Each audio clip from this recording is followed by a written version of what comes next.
ఆత్మీయులందరికీ ఆత్మ ప్రణామాలు. మొదటగా నాకు జన్మనిచ్చిన తల్లిదండ్రులకు, విద్య నేర్పిన గురువులకు, ఆత్మ ధ్యాన జ్ఞానాన్ని అందించినటువంటి బ్రహ్మర్షి పితామహ పత్రి గారికి ఒకసారి గట్టిగా చప్పట్లతో. సూర్యాపేటలో 2011లో ధ్యాన ప్రచారం కార్యక్రమం జరిగిందండి. ఆ తర్వాత వెంటనే 108 రోజులు ఇంటింటా ధ్యాన ప్రోగ్రాంను ప్రారంభించడం జరిగింది. ఆ భాగంలోనే 108 రోజులు పూర్తి కాకముందుకే బ్రహ్మర్షి పితామహ పత్రి గారి నుంచి ఫోన్ రావడం, ఆ భాగంలోనే తోట నాగమణి గారు ప్రస్తుత శివసాయి పిరమిడ్ ట్రస్ట్ అధ్యక్షులు, వారు ఈ యొక్క ధ్యానంలోకి రావడం, వారింట్లో కేర్ సెంటరు ప్రారంభించడం అనేది జరిగింది. సూర్యాపేటలో సుమారు 1000 మంది దాకా ధ్యానులు ఉంటారు. అనేక కుటుంబాలన్నీ కూడా ధ్యానం నేర్చుకొని చాలా ముందంజలో ఉన్నాం. వారందరికీ మూలం ఆ ప్రజ్వలిత పిరమిడ్ కేర్ సెంటర్. అక్కడున్నప్పుడే స్థలం సరిపోవట్లేదనేటువంటి ఉద్దేశం చేత ఒక పిరమిడ్ కావాలని చెప్పేసి మేము అనుకున్నాం. నిజంగా థాట్ పవర్ అన్నట్టుగా ఒక మారం శివప్రసాద్ గారి క్లాస్లో కోటగిరి రాధాకృష్ణ గారు రావడం, సూర్యాపేటలో ఒక 15 మంది సభ్యులు దాతలు కలిసి ఒక 1000 గజాల స్థలాన్ని తీసుకున్నారు. వాళ్ళు దాన్ని వృద్ధాశ్రమానికి ఇవ్వడం జరిగింది. తదుపరి అది ఆగిపోయి తదుపరి ఒక రామాలయానికి ఇచ్చారు.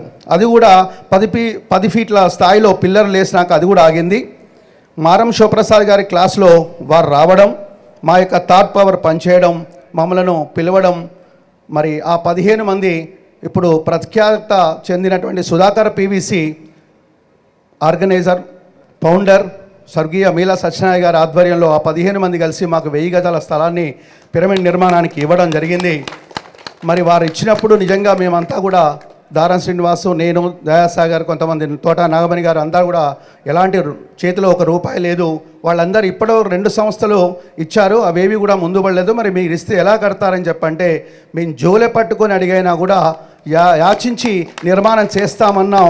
సుమారు అది ఇప్పుడు 2 కోట్ల స్థలం, అది 1,30,00,000 రూపాయలతోని 45x45 పిరమిడ్ను 2018లో నిర్మించుకోవడం అనేది జరిగింది. దాట్ల హనుమంతరావు గారు, నిర్మల మేడం గారి యొక్క ఫౌండేషన్లో అది ప్రారంభించబడి ఇప్పుడు అనేక కార్యక్రమాలను నిర్వహిస్తున్నాం. సుమారుగా 300 మంది మాస్టర్ల చేత క్లాసులు నిర్వహించాం.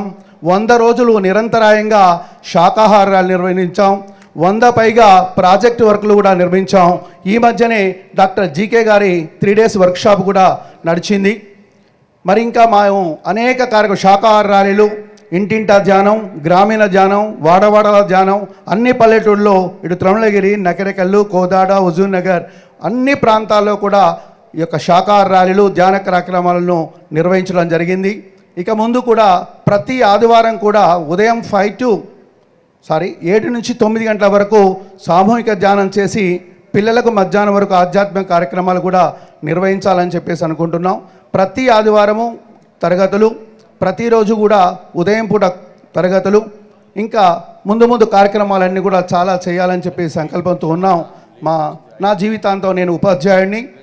నా జీవితానంతరం కూడా ధ్యానంలోనే ఉండి ధ్యాన ప్రచారంలో నేను పొందే ఆనందాన్ని అందరికీ పంచాలనేటువంటి లక్ష్యంతో ఉన్నాను. నాకు అవకాశం ఇచ్చిన వారికి కృతజ్ఞతలు. Thank you.